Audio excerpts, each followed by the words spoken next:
한여름의 무더위가 이제 거의 다 지나갔습니다.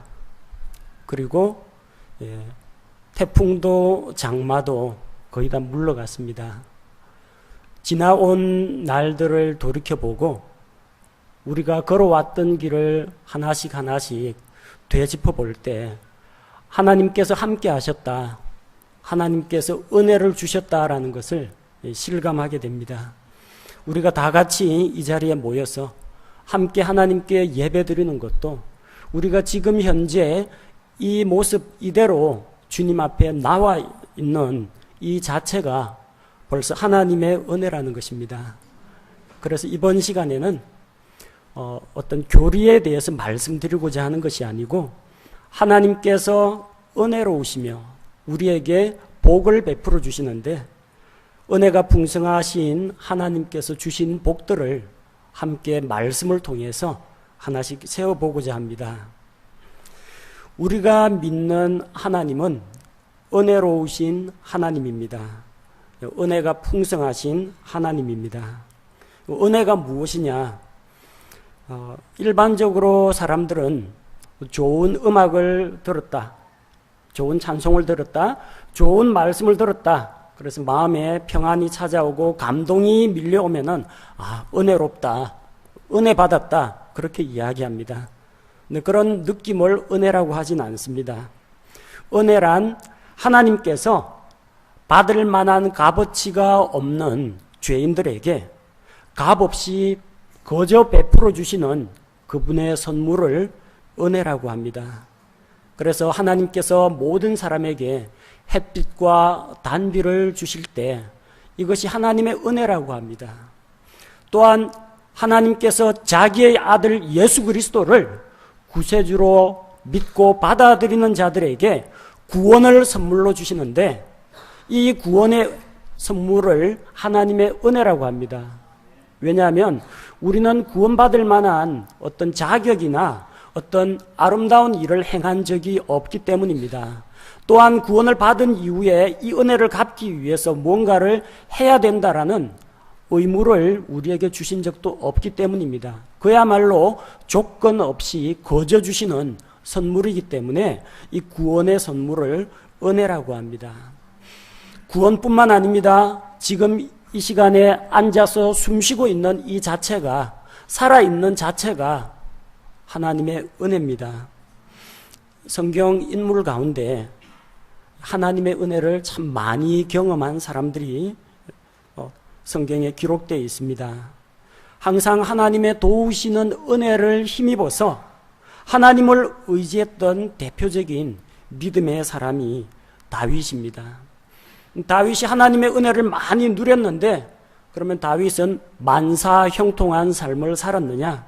그렇지는 않습니다.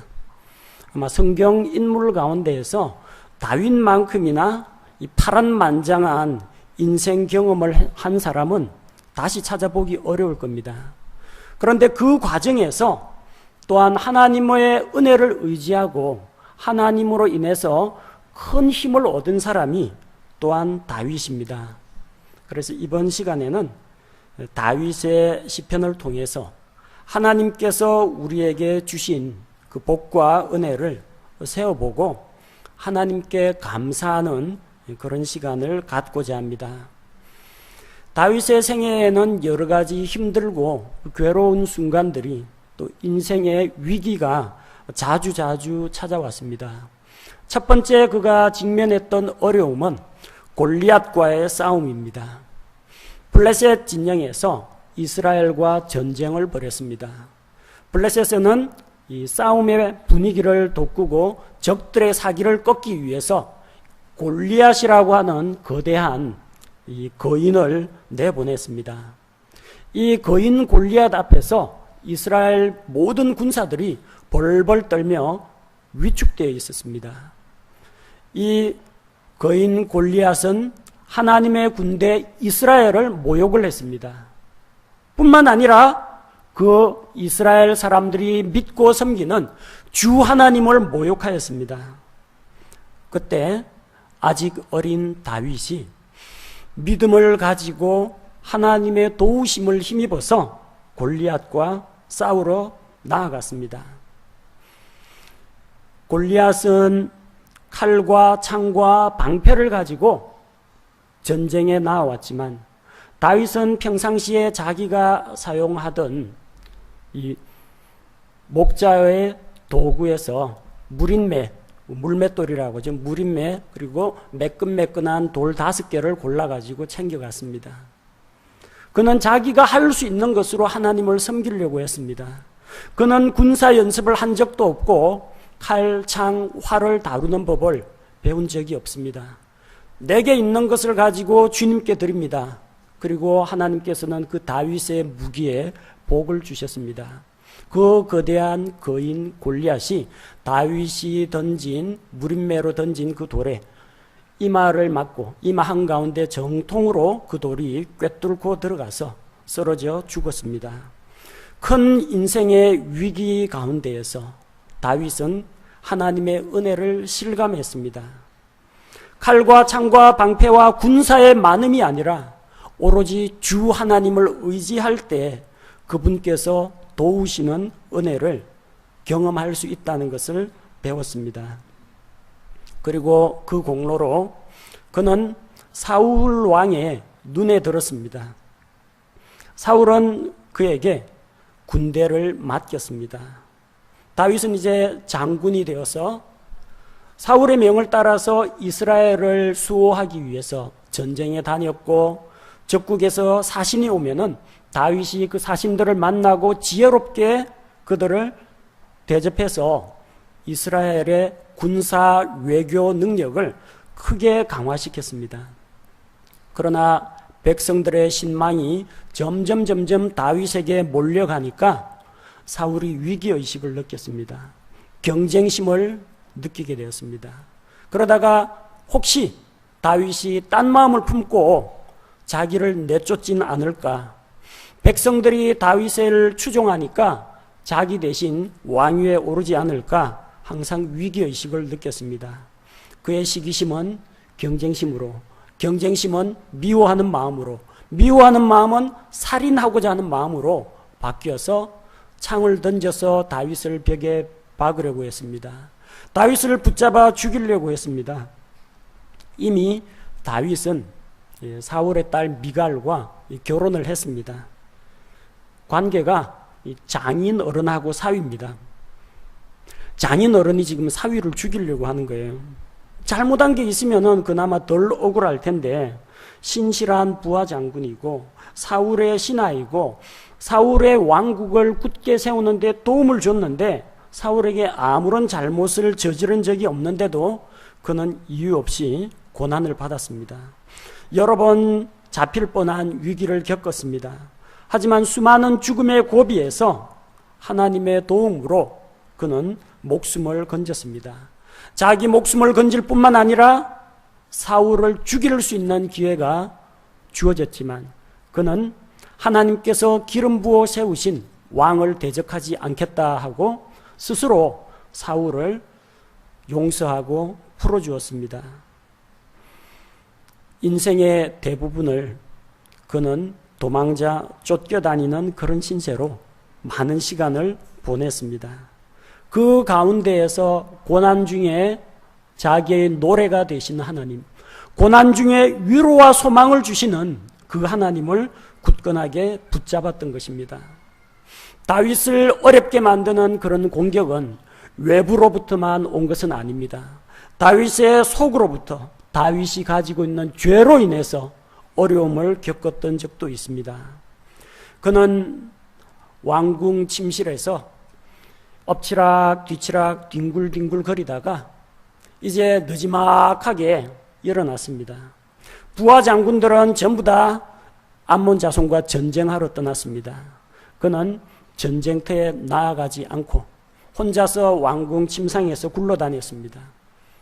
저녁 무렵이 되어가지고 왕궁 옥상 지붕 위에 올라가니까 옆집에 보니까 웬 여자가 목욕을 하고 있습니다. 그거 봤을 때 재빨리 고개 돌리고 내려왔어야 됩니다. 그리고 자기 아내를 만났어야 합니다. 그러나 그는 그 여인에게서 눈을 떼지 못했습니다. 이 정도는 괜찮겠지 라고 생각했는데 그의 마음속에 있던 정욕에 불이 붙었습니다. 자기 스스로 육신의 욕망, 죄를 선택했습니다. 그래서 그 여인을 불러들여서 간음을 저질렀습니다. 간음을 했더니 여인이 임신을 했습니다. 이 아이를 본 남편 우리아의 아내로 속이기로 하고 우리아를 전쟁터에서 데려왔습니다. 자기 집으로 보냈는데 충성스러운 우리아는 요압 장군과 모든 군사들이 주의 군대가 들에서 야영을 하고 있는데 내가 편안하게 내 아내에게로 내 집으로 들어갈 수 없다 하고 성문 밖에서 잠을 잡니다. 자, 이렇게 해서 거짓말로 속이려고 했는데 우리아가 안 속아 넘어갑니다. 간음죄에다 거짓말죄가 더해졌습니다. 이제 우리아를 전쟁터에 내보내가지고 죽여버리고, 죽은 자는 말이 없죠. 그리고 죽으면은 밧세바는 과부가 되니까 합법적으로 그녀를 취할 수가 있습니다. 요압에게 편지를 써서 우리아를 최전선에 내보내서 죽게 만들었습니다. 간음죄 플러스 거짓말 플러스 살인죄가 추가가 되었습니다. 그러나 그의 마음은 평안하지가 않았습니다. 육체적인 쾌락을 맛보았습니다. 금지된 관계에서 오는 짜릿한 자극적인 그런 불륜의 사랑도 경험했습니다. 하지만 그가 죄를 짓는 그 순간에 하나님과 다윗 사이에 관계가 단절이 되었습니다. 그는 구원의 기쁨을 잃어버렸습니다. 하나님께서 그에게 징계하셨습니다. 대언자를 보내서 책망하셨습니다. 불륜의 씨앗인 밧세바에게서 태어난 그 아이가 얼마 살지 못하고 죽어버렸습니다. 그는 밤마다 눈물로 자기 침상을 띄우면서 하나님께 울며 통회하고 자복했습니다. 괴로워했습니다. 그러나 하나님께서 그와의 관계를 회복하셨습니다. 하나님께서 그의 죄와 불법을 값없이 용서하시고 그를 다시 일으켜 세워주셨습니다. 하나님의 은혜가 무엇입니까?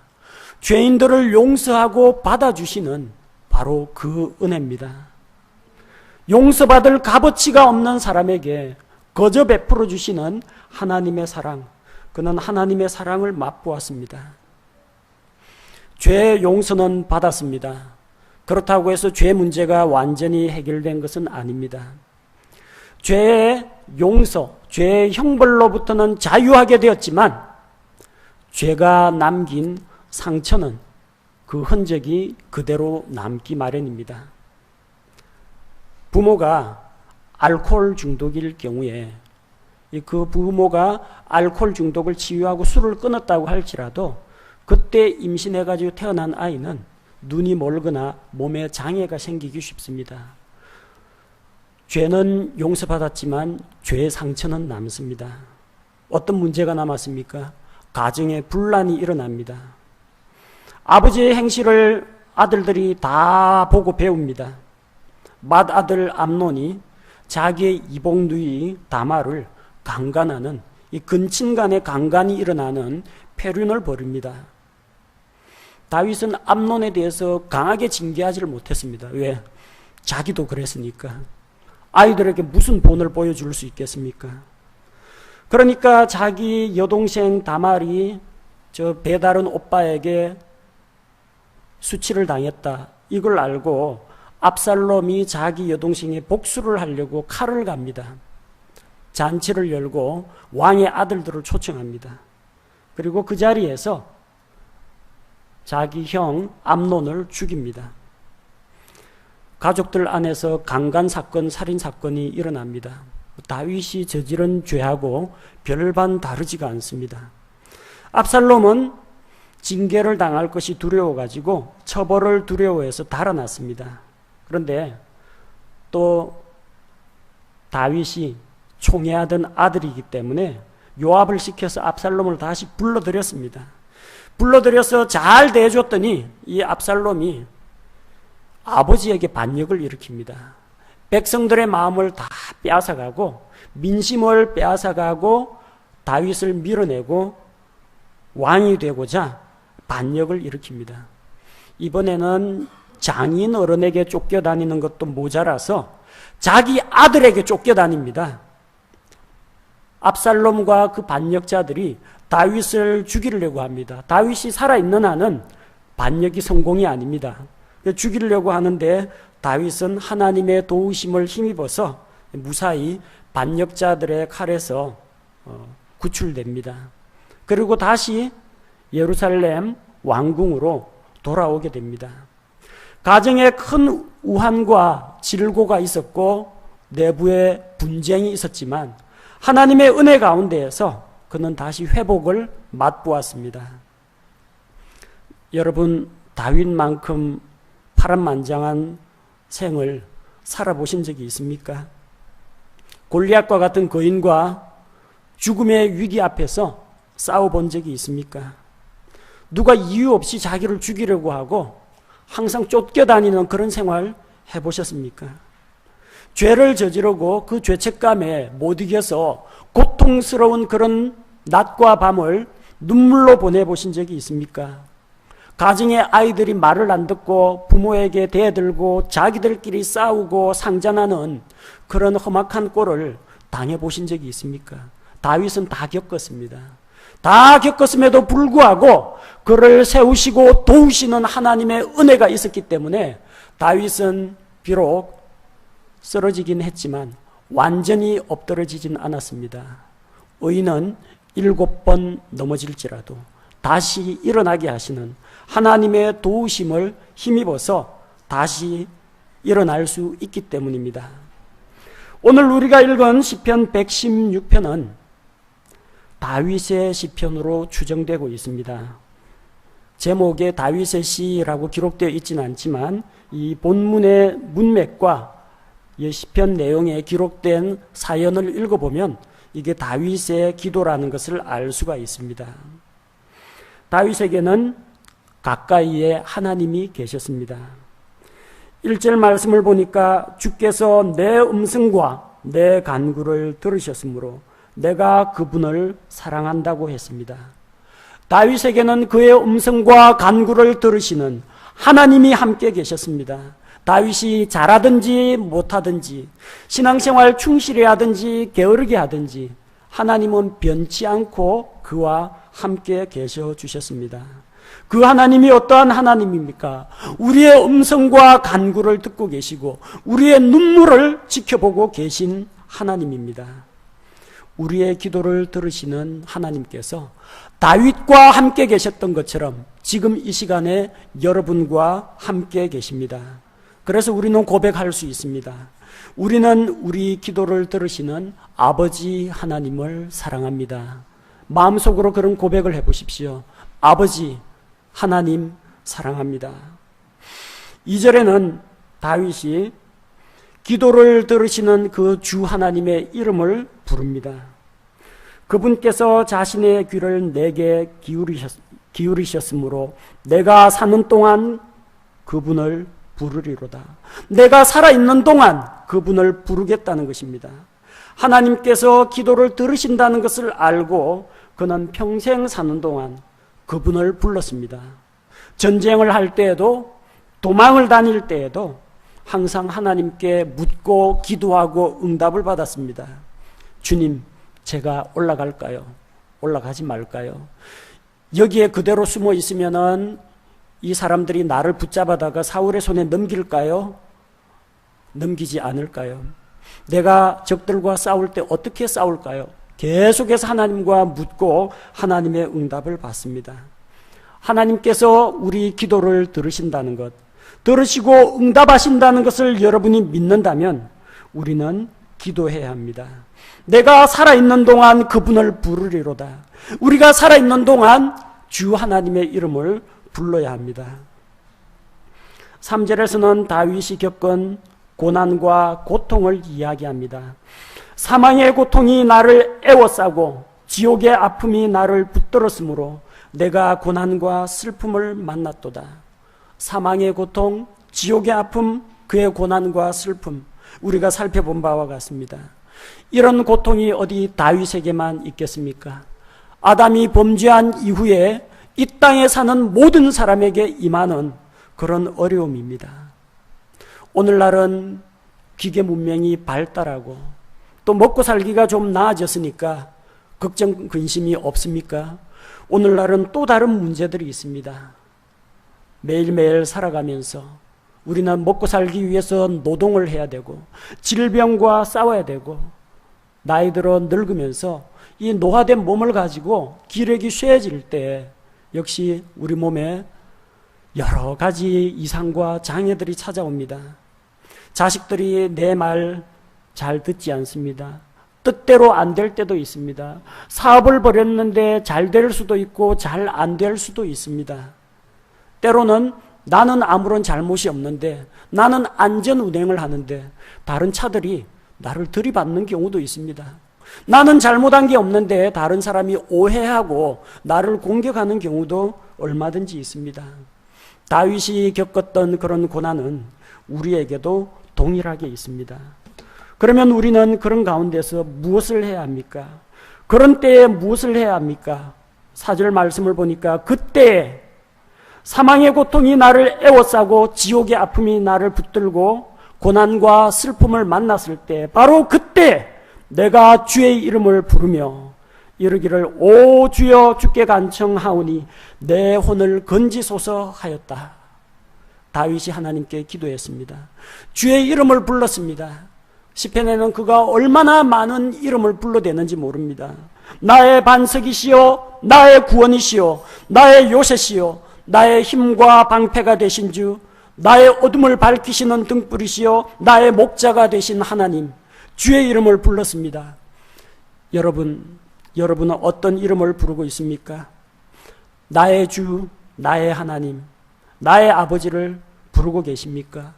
긍휼을 베푸시는 주님, 사랑의 하나님, 생명의 빵이신 주님, 세상의 빛이신 주님, 선한 목자 되신 주님, 참 포도나무요 길과 진리와 생명이 되신 그 주님의 이름을 부르고 있습니까? 고난의 때에 주의 이름을 불러야 합니다. 오 주여 주께 간청하오니 내 혼을 건지소서. 다윗과 같은 그런 고백을 하며 그분의 도우심을 구해야 합니다. 바로 그렇게 할 때 우리가 읽었던 본문 말씀과 같이 하나님께서 베푸시는 그 은택을 맛볼 수가 있습니다. 5절 말씀에서 하나님은 어떠한 분인지 보여주고 있습니다. 주께서는 은혜로우시며 의로우시고 참으로 우리 하나님은 긍휼이 많으시도다. 하나님은 은혜로우십니다. 받을 만한 값어치가 없는 죄인들에게 값없이 그분의 사랑과 호의를 거저 선물로 주십니다. 하나님은 의로우십니다. 하나님은 언제나 옳습니다. 언제나 정의의 편에 서 계십니다. 따라서 그분은 흔들리지 않습니다. 그분은 긍휼이 많으십니다. 여러분, 하나님이 정의의 하나님, 공의의 하나님 쉽게 다가가겠습니까? 털끝만한 죄 하나도 절대 용서하지 않겠다. 불꽃 같은 눈동자로 여러분들을 탁 지켜보신다. 이거 오금이 저려가지고 귀를 못 팹니다. 누가 그 공의의 하나님 앞에 바로 설 수가 있습니까? 아무도 그분 앞에 설 수가 없습니다. 그냥 두려워서 떨 수밖에 없습니다. 그런데 그분이 의롭고 정의로우신 분인 동시에 긍휼이 많으신 분이라는 겁니다. 긍휼이 무엇입니까? 사람을 불쌍하게 여기고 동정하는 것을 긍휼이라고 합니다.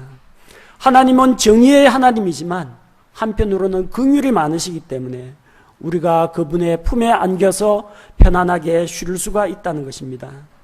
시편 103편 13절 말씀을 보면 아버지가 자기 자식들을 불쌍히 여기는 것 같이 주께서 자신을 두려워하는 자들을 불쌍히 여기시나니.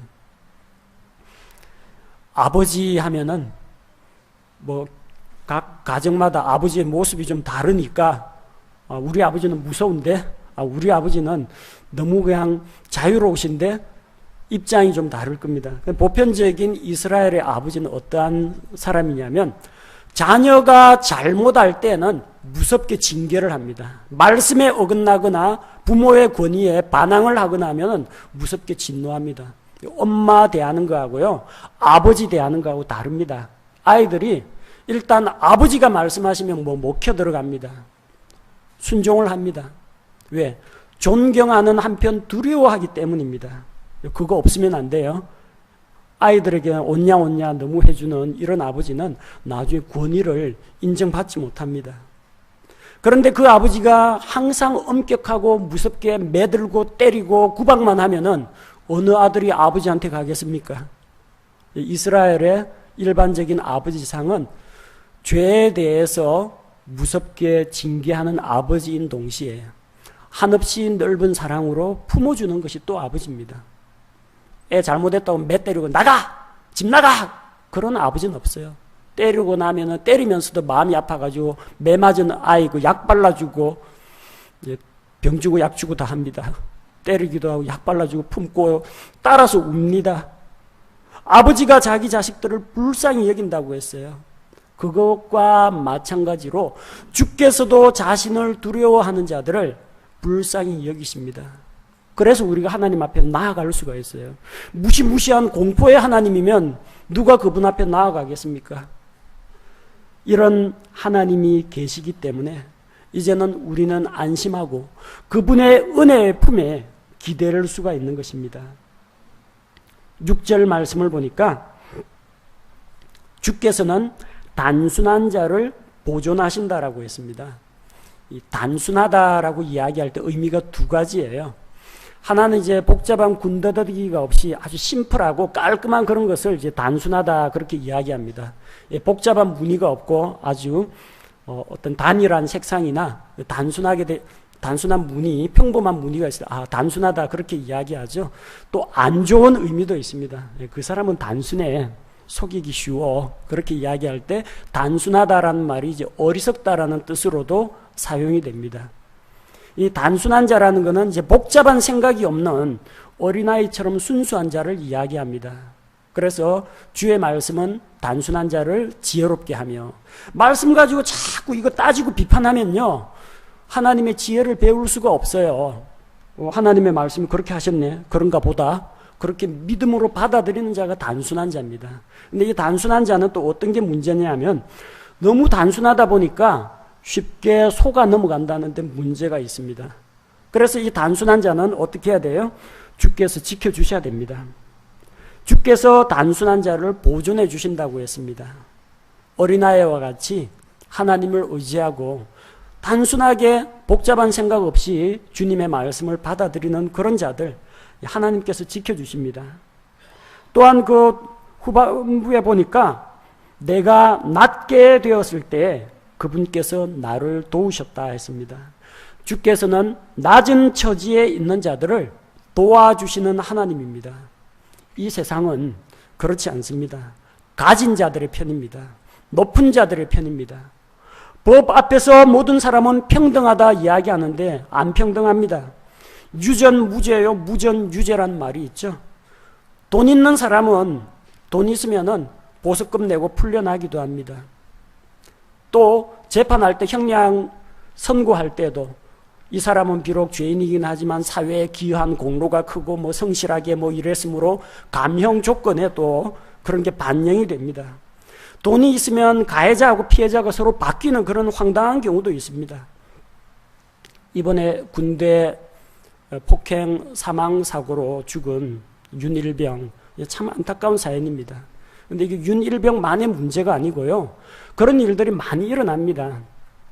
그런데 그 부모님이 또 상당히 부유층이고 사회에서 좀 영향력 있는 분입니다. 그랬기에 이게 자꾸 파헤쳐지고 이게 사회적으로 이슈가 된 것이지 약한 사람들의 자녀였다면 이게 쉬쉬하고 그냥 파묻혀버렸을 가능성이 높습니다. 이 사회 자체가 인간 사회 자체가 가진 자들의 편이고 높은 자들의 편입니다. 교회 안에서도 이런 일이 일어날 수가 있습니다. 교회 고급 승용차가 들어오고 잘 차려입은 사람이 오면 아이고 어서 오십시오 하고 그냥 공손하게 뭐 성도들이 반갑게 맞아주고 누추한 옷을 입고 오면은 모른 척하는 그런 경우도 있어요. 사회적으로 높은 지위가 있으면은 교회 안에서도 대접을 해주고 그 사람이 좀 가난하거나 아니면은 좀 외모가 깨끗하지 못하면은 무시하는 그런 경우가 신약교회 안에도 얼마든지 있을 수가 있습니다. 그래서 야고보서에서 그렇게 하면 안 된다라고 경고를 주고 있는 것입니다. 하지만 우리 주님께서는 낮은 곳에 있는 자들, 낮은 처지에 있는 자들을 돌아보시고 그들을 돌보신다고 성경이 약속하고 있습니다. 얼마나 우리에게 위로가 됩니까? 우리 가운데서는 크게 유명하거나 높은 지위를 가지고 있거나 정말 알부자라고 꼽을 만한 사람이 없습니다. 다 거기서 거기입니다. 하나님께서 낮은 처지에 있는 자들을 돌아보시고 도와주신다고 했습니다. 다윗이 정말 비천한 신분에 있을 때 주께서 그를 일으켜 주셨고, 그가 죄인으로서 한없이 낮아졌을 때 하나님께서 그를 다시 세워주셨습니다. 7절 말씀에 오 내 혼아 내 안식으로 돌아갈지어다. 주께서 너를 후대하셨다고 합니다. 주께서 우리의 혼에 안식을 주십니다. 이 사람은 영과 혼과 몸으로 구성되어 있습니다. 이 혼이라는 것은 사람의 인격체를 말합니다. 우리 몸이 눈으로 보고 귀로 듣고 손으로 만진 이 모든 정보들을 전부 다 수집해가지고 생각하고 판단하고 결정하고 감정을 느끼는 그 인격 그 자체가 사람의 혼입니다. 영이라는 것은 하나님과 교통하는, 교류하는 부분입니다. 자, 그런데 우리 마음속에 염려, 걱정, 근심, 미래에 대한 계획 다 누가 세우느냐? 혼의 역할입니다. 우리 혼은 여러 가지 정보에 시달립니다. 마음속에 여러 가지 중한 고민과 걱정을 떠안고 있습니다. 그래서 이 혼은 쉴 틈이 없습니다. 그런데 우리의 혼에 주께서 안식을 주신다고 했습니다. 평안히 쉴 수 있도록 주님의 평화로 우리에게 채워주십니다. 뿐만 아니라 우리를 후대하신다고 했습니다. 후하게 대접한다는 이야기입니다. 다윗은 쫓기는 중에도 필요한 음식들을 하나님께 공급받았습니다. 보호하시는 목자 하나님을 만났습니다. 그때 그가 지은 시편이 시편 23편입니다. 주는 나의 목자시니 내게 부족함이 없으리로다. 하나님께서 자기의 목자가 되어주셔서 지켜주신다는 겁니다. 양이 어디 고민을 합니까? 양이 풀이 다 떨어졌네, 양이 물이 없네, 고민 안 합니다. 가만히 있으면은 목자가 데려다가 먹이고 재우고 마시게 하고 풀 많은 곳으로 이끌어 줍니다. 그게 양이 고민할 부분이 아니에요. 목자가 고민할 부분이에요. 다윗은 쫓기는 와중에서도 목자이신 하나님을 의지했습니다. 하나님께서 그를 후하게 대접해 주시는 것을 경험했습니다. 원수들이 보고 있는 앞에서 잔치상을 차려주시는 하나님을 경험했습니다. 어둠의 골짜기, 죽음의 골짜기를 지나갈 때 주의 지팡이와 막대기로 그를 지키고 보호해 주시는 것을 직접 경험했습니다. 주 하나님은 우리에게 이런 은혜를 베풀어 주십니다. 우리에게 안식을 주십니다. 마음의 평안을 주십니다. 우리에게 필요한 것들을 공급해 주십니다. 주께서 어떠한 은택을 또 베풀어 주십니까? 8절 말씀해 보니까 주께서 내 혼을 사망에서, 내 눈을 눈물에서, 내 발을 넘어짐에서 건지셨다고 했습니다. 혼을 사망에서 건져주십니다. 다윗은 간음을 했습니다. 거짓말을 했습니다. 살인을 저질렀습니다. 남의 것을 탐냈습니다. 마땅히 지옥의 형벌을 받아야 합니다. 그럼에도 불구하고 그는 용서를 받았습니다. 왜 그렇습니까? 하나님께서 그를 값없이 용서하셨기 때문입니다. 지옥에 가지 않고 그는 구원을 받았습니다. 우리 역시 마찬가지입니다. 하나님 앞에 잘한 것이 없습니다. 사람마다 차이는 있지만 크고 작은 죄의 문제를 떠안고 있습니다. 그러나 우리 주 예수 그리스도께서 십자가에 달리셔서 대신 피 흘려 죽으시고 또한 부활하심으로 말미암아 그 예수님의 십자가 구속을 믿는 믿음으로 말미암아 우리 혼이 사망의 형벌로부터 벗어났다는 것입니다. 우리의 혼을 사망에서 건지신 이 구원의 은혜를 우리가 잊지 말아야 합니다. 또한 우리의 영적인 구원에만 관심이 있는 것이 아닙니다. 그분은 우리의 눈을 눈물에서 건지셨다고 했습니다. 눈물을 너무 많이 흘리면요, 눈물에 눈이 잠깁니다. 나중에 눈이 퉁퉁 붓습니다. 그래서 그 눈물로부터 눈을 건져주신다는 겁니다. 눈물을 씻겨주시고 눈물을 닦아주십니다. 하나님께서는 우리가 당하는 고난과 마음의 상처와 슬픔에서 우리를 건져 올려주신다는 것입니다. 또한 우리 발을 넘어짐에서 건져주십니다. 우리가 걸어가는 앞길에 도대체 무엇이 기다리고 있는지 알지 못합니다. 어떠한 위험이 있는지, 재난이 있는지, 사고가 있는지 알 수가 없습니다. 우리를 건져주십니다. 요즘은 신문 보기가 겁납니다. 보면 어디가 무너졌다, 싱크홀 때문에 가라앉았다, 누가 뭐 빠져 죽었다, 사고가 나서 뭐 연쇄 추돌 사고로 사람들이 죽었다, 시시각각 들려오는 소식들이 전부 다 재난과 사고의 소식입니다. 그런데 그런 와중에서 지난 한 주간도 하나님께서 지켜주시고 보호해 주시고 우리 발을 넘어짐에서 건져주셨다는 것, 얼마나 감사한 일인지 알 수가 없습니다. 하나님의 베푸신 그런 은택 덕분에 우리는 아직 살아 있습니다.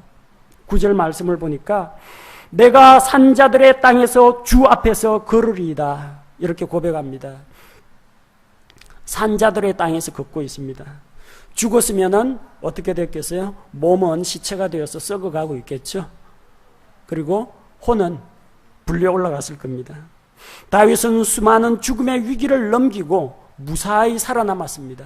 그래서 살아있는 자들과 함께 거하면서 하나님께 예배도 드리고 가족들과 가정생활도 하고 또한 하나님을 찬양하고 감사하면서 하루하루를 살게 되었습니다. 우리 역시 죄와 사망의 그늘에서 구원을 받았습니다. 하나님 앞에서 빛 가운데 걷고 있으며 산자들과 함께 교제 나누고 함께 예배드리는 이 자리로 부르심을 받았습니다. 다윗은 10절과 11절 말씀을 통해서 사람은 믿을 게 못 된다고 이야기합니다. 내가 믿었으므로 말하였거니와 내가 심히 고난을 당하여 황급히 이르기를 모든 사람은 거짓말쟁이라 하였다고 합니다. 믿을 수가 없습니다. 장인어른 자기 딸 줄 테니까 열심히 자기 밑에서 장군으로 봉사하라고 짝지어 줬어요. 다윗을 사위로 만들었어요. 장군으로 세웠어요. 믿을 수가 없습니다. 얼마 못 가가지고 이 사위를 죽이려고 합니다. 자기 아들 어릴 때 압살롬 낳고 얼마나 좋아했겠습니까? 아들 낳았다고. 근데 그 아들이 아버지를 향해서 칼을 빼들었어요. 아들도 믿을 놈이 안 됩니다. 믿을 수가 없어요. 부하장군 요압도 나중에 가니까 다윗을 압박합니다. 왜? 다윗의 약점을 다 쥐고 있거든요. 우리야 어떻게 죽였는지 자기 잘 알고 있거든요. 그래서 다윗의 말을 안 듣고 나중에 누구 편에 섭니까? 이제 아도니아 편에 서가지고 솔로몬, 다윗이 왕으로 세우려고 하는 솔로몬을 대적하게 됩니다. 자, 부하장군 요압도 나중에는 다윗을 압박합니다. 믿을 사람이 없어요. 다 거짓말쟁이에요. 자기하고 좋은 관계일 땐 잘 해주죠. 그런데 관계가 틀어지면요, 가까이 있던 사람만큼 더 무서운 사람이 없습니다. 그러나 하나님은 언제나 신실하다는 겁니다. 모든 사람은 거짓말쟁이다. 그 반대말이 뭡니까? 오직 하나님은 신실하시다. 이 고백이 로마서 3장 4절에 나옵니다. 참으로 하나님은 진실하시되 사람은 다 거짓말쟁이라 할지어다. 여러분, 사람을 믿지 마십시오. 앞에 있는 목사도 주의 말씀의 권위를 가지고 이야기할 때 그 말씀은 받아들이되 인간 이 목사를 추종하거나 따라가서는 안 됩니다. 저 역시 다윗과 마찬가지로 허물과 약점, 결점이 많은 사람입니다. 오직 하나님만이 진실하시기 때문에 하나님만을 붙잡고 의지해야 됩니다. 사람 따라가다가 실망합니다. 하나님이 이렇게 큰 은택을 우리에게 주십니다. 그럼 우리는 그 은택에 대해서 무엇이라고 반응해야 하겠습니까? 12절에서 14절 말씀을 살펴보겠습니다. 첫 번째 12절에서 주께서 내게 베푸신 모든 은택으로 인하여 내가 그분께 무엇으로 보답하리요? 무엇으로 보답하리요? 뭘로 보답하면 되겠습니까? 보답할 수가 없습니다. 실망시켜드려서 죄송합니다만 하나님의 은혜에 보답할 방법이 없어요. 우리가 하나님의 은혜에 보답한다는 것은 불가능합니다. 갚을 수가 없다라는 거예요. 하지만 그분의 은혜를 잊지 않고 기억하는 것은 가능합니다. 하나님에게 진 빚을 갚을 수는 없어요. 하지만 감사와 찬양으로 하나님을 영화롭게 해드릴 수는 있습니다. 그래서 13절 다윗은 다음과 같이 고백합니다. 내가 구원의 잔을 들고 주의 이름을 부르며, 구원의 잔을 높이 들었습니다. 죄에서 구원해 주신 것 감사합니다. 위험에서 건져주신 것을 감사드립니다. 슬픔에서 일으켜 주셔서 감사합니다. 넘어짐에서 세워주신 것을 인하여 감사하면서 주의 이름을 불러야 합니다. 하나님의 이름을 높이고 영화롭게 하며 그분께 감사를 드려야 합니다. 시편 기자는 시편 100편 4절에서 감사와 더불어 그분의 문들에 들어가며 찬양과 더불어 그분의 뜰에 들어가서 그분께 감사하고 그분의 이름을 찬송하라라고 했습니다. 무엇을 가지고 나아갈까요? 감사를 가지고 나아가야 합니다. 찬양을 가지고 나아가야 합니다. 그래서 그분의 이름을 높여드려야 합니다. 14절 말씀, 이런 놀라우신 은택을 입었을 때 다윗은 다음과 같이 결심합니다.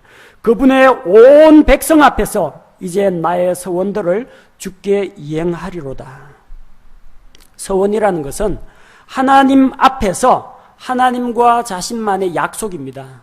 하나님께 내가 무엇을 드리겠습니다. 이런 약속입니다. 자신을 드릴 수도 있고 자신에게 속한 것을 드리기도 합니다. 무엇을 드려야 하겠습니까? 감사 예물을 드린다. 좋은 방법 중 한 가지입니다. 그러나 단순히 어떤 물질로만 이 감사를 표현하기에는 우리의 그런 감사는 너무나 부족합니다. 미가 6장 7절에서 8절 말씀을 보니까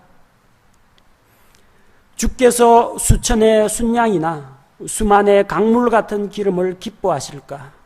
내가 내 범법으로 인하여 내 마다들을 내 혼의 죄로 인하여 내 몸에 열매를 드릴까? 뭘 드리면 기뻐하겠습니까? 순양이나 숫소 잡아다가 수천 마리, 수만 마리 하나님 앞에 바치면 하나님이 기뻐하시겠습니까? 자기 아들을 하나님 앞에 내다 바친다고 해서, 자기 아들을 하나님 앞에 드린다고 해서 그걸로 하나님이 기뻐하시겠습니까? 그렇지 않습니다. 오 사람아, 그분께서 무엇이 선한 것인지 내게 보이셨나니 주께서 내게 요구하시는 것은 오직 의롭게 행하고 긍휼을 사랑하며 겸손하게 내 하나님과 함께 걷는 것이 아니냐. 여러분의 감사 헌금보다도요, 하나님께서 더 기뻐하시는 것이 있습니다. 그게 무엇입니까? 진정 주께 감사드린다면 자기 자신을 주님께 드리십시오. 그리고 주께 헌신하십시오. 날마다 주님의 길에 동행하시기 바랍니다. 하나님과 함께 걷는 것, 하나님과 동행하는 삶을 원하고 계신다는 겁니다. 그거 한다고 해서 빚을 갚는다 그런 이야기는 아닙니다. 그분께서 베푸신 은택은 갚을 방법은 없습니다. 그러나 하나님의 은택을 누린 입장에서 보답하는 마음으로 우리 자신을 주께 드릴 수는 있다는 것입니다. 우리가 걸어온 지난 날들을 돌이켜보고 또한 지금 겪고 있는 일들을 생각해 보시기 바랍니다. 기쁘고 즐거웠던 일도 있지만 눈물과 슬픔이 있었고 고통과 근심이 없는 사람은 아무도 없습니다. 그 길고 어두운 터널을 어떻게 통과했는지, 어떻게 지나왔는지, 아니면 지금 지나가고 있는지 생각해 보시기 바랍니다. 그러면 하나님의 은혜가 생각날 겁니다. 저는 아직까지 문제가 다 해결이 안 됐습니다. 가정 문제가 있고 직장 문제가 있고 자녀 문제가 있고 건강의 문제가 있고 감사할 거리가 없습니다. 그래도 감사하십시오. 왜 감사해야 합니까? 지금 그 상황에 하나님께서 여러분을 몰아넣으신 건 아닙니다. 이 녀석 한번 고생해봐라 하고 하나님께서 여러분을 억지로 궁지로 몰아넣지는 않습니다. 그러나 지금 나에게 주어진 이 상황을 하나님께서 허락하셨다는 겁니다. 이게 하나님의 능력 범위 안에서 일어나는 것이기 때문에 감사해야 합니다. 또한 하나님께서 이 상황을 지켜보시고 알고 계시기 때문에 감사할 수가 있습니다. 그것까지면은 감사하기가 어렵겠지만 하나님께서 이 상황을 변화시키시고 더 좋은 것으로 주실 수 있다는 것을 우리가 믿기에 감사할 수가 있습니다. 여러분 주어진 상황 때문에 감사라는 이야기가 아닙니다.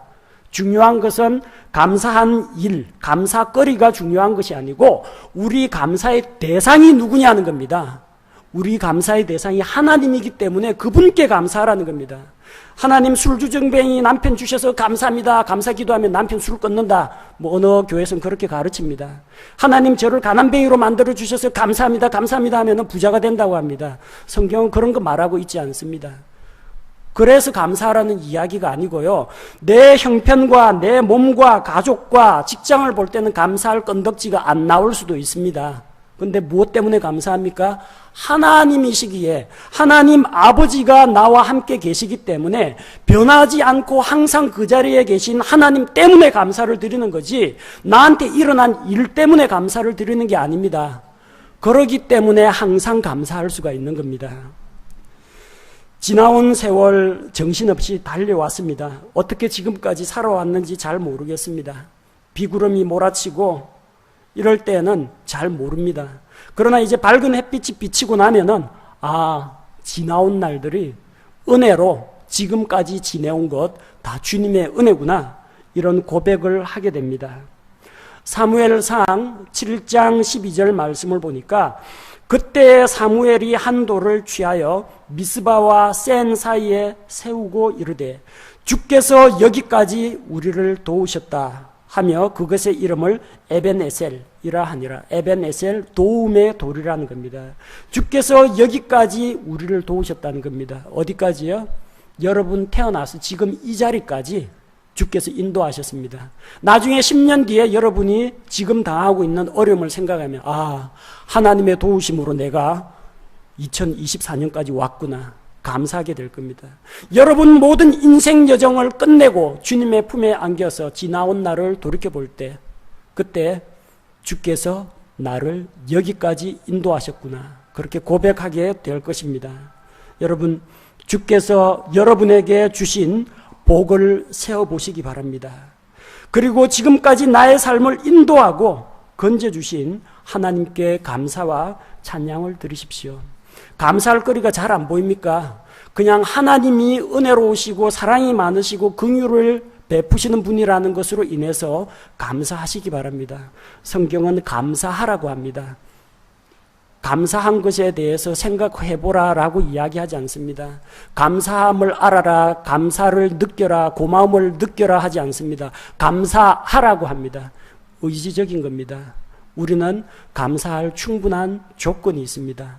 주께서 우리를 사망에서 건지셨고 슬픔과 고난과 위험에서 건지셨고 넘어짐에서 일으키셨기 때문에 언제든지 우리는 주님께 감사드릴 조건이 풍성합니다. 은혜가 풍성하신 하나님께서 우리 모든 성도들에게 베풀어 주신 큰 은택을 인하여 하나님께 감사를 드립니다. 제가 기도하겠습니다.